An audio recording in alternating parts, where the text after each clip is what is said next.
के कार्यकारिणी के सदस्य हैं डॉक्टर सुखदेव जम्मू जी, वो आए और अपने विचार रखें। डॉक्टर सुखदेव जम्मू जी।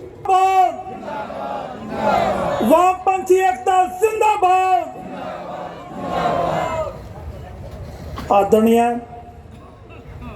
कॉमरेड सीताराम येचुरी जी, कॉमरेड अमरजीत कौर जी,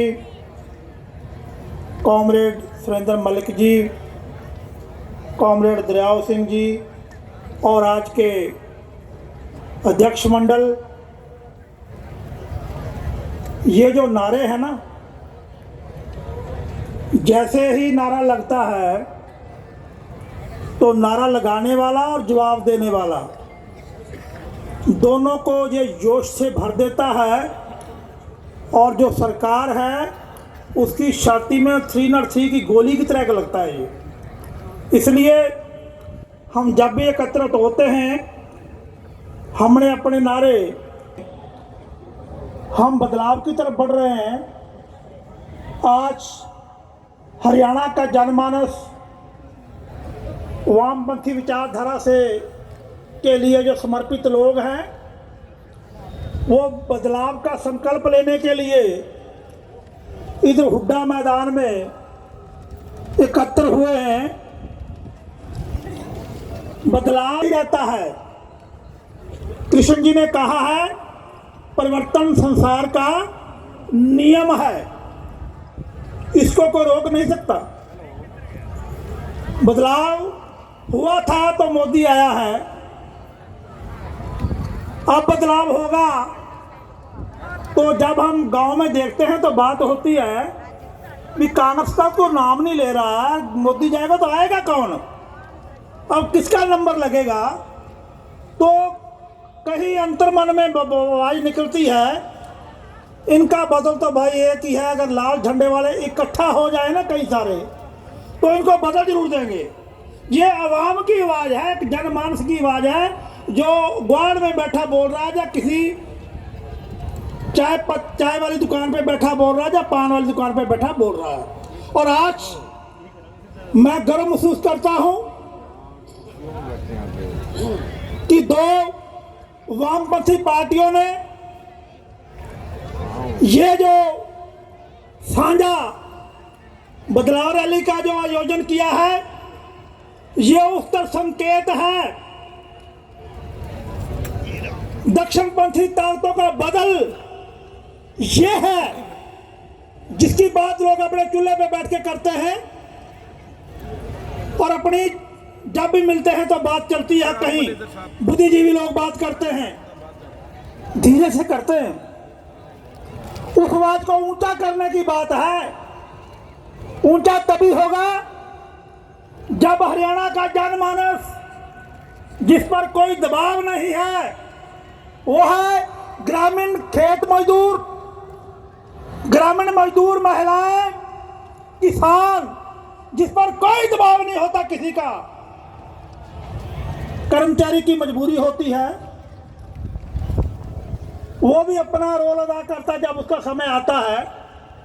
तो अब ये हम अहद करेंगे कि वो बदलाव जो मजदूर वर्ग चाहता है, जो किसान चाहता है, उस बदलाव को हम हरियाणा की सरजमी पे जींद में लेने जा रहे हैं। तो हमारी दिक्कतें जो हैं, बदलाव कौन सा लेना है, क्योंकि मैं किसान संगठन में काम करता हूं, तो आज पहली बार भारत में हुआ है कि एमएसपी की बात किसी चर्चा के केंद्र में आई हुई है। किसान मजदूर की कर्जा मुक्ति की बात चर्चा के केंद्र में आई हुई है। एमएसपी, न्यूनतम समर्थन मूल्य, कम से कम किसी चीज का दाम तय करना, कम से कम।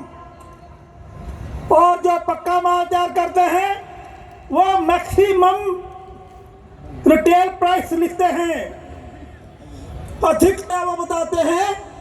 और हमारी लड़ाई क्या है, जो देश को खाने की चीज होता किसान वर्ग, चाहे वो दूध हो, फल हो, सब्जी हो, मीट हो, मछली हो, अनाज हो,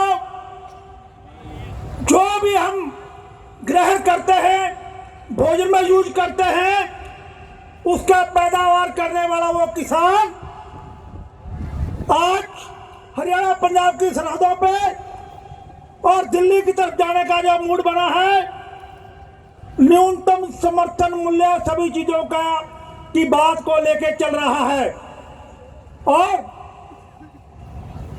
सरकार देना नहीं चाहती है। वो क्यों नहीं देना चाहती है? दूध पैदा करने के लिए पहली शर्त है गाय या भैंस हो। मछली पैदा करने के लिए जरूरी है कि पानी का तालाब हो। खेती करने के लिए जरूरी शर्त है कि जमीन हो। स्वामीनाथन की रिपोर्ट जो भाव तय करने का फॉर्मूला, जिसमें किसानों के एक ही प्रतिनिधि माननीय अतुल कुमार अंजान जी थे, उन्होंने कहा कि पहली शर्त जमीन है। जब आप एमएसपी तय करते हो, आपको जमीन का किराया बीच में जोड़ना चाहिए। लेकिन वायदा करने के बाद मोदी जब आया था, कहता था जब मैं आऊंगा तो स्वामीनाथन की रिपोर्ट समर्थन मूल्य तय करने के लिए लागू करूंगा, और आते ही एफिडेविट दे दिया कि हम ये नहीं कर सकते। आज पूरे कॉर्पोरेट की भाषा मोदी बोल रहा है, खेतीबाड़ी मंत्री बोल रहा है, और हमारी खेती को कॉर्पोरेट के हाथ में देने जा रहे हैं।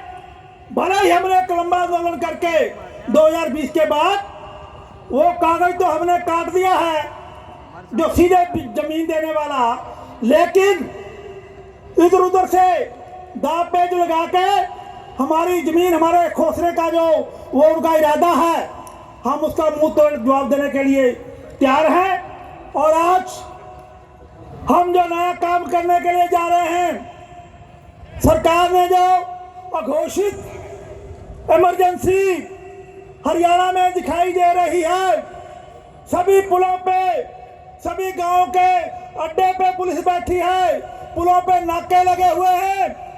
किसी भी तरीके से एमएसपी की बात को लेकर, कर्जा मुक्ति की बात को लेकर दिल्ली की ओर जाने वाले लोगों को बेरहमी से रोका जा रहा है, और उत्तर कह रहे हैं कि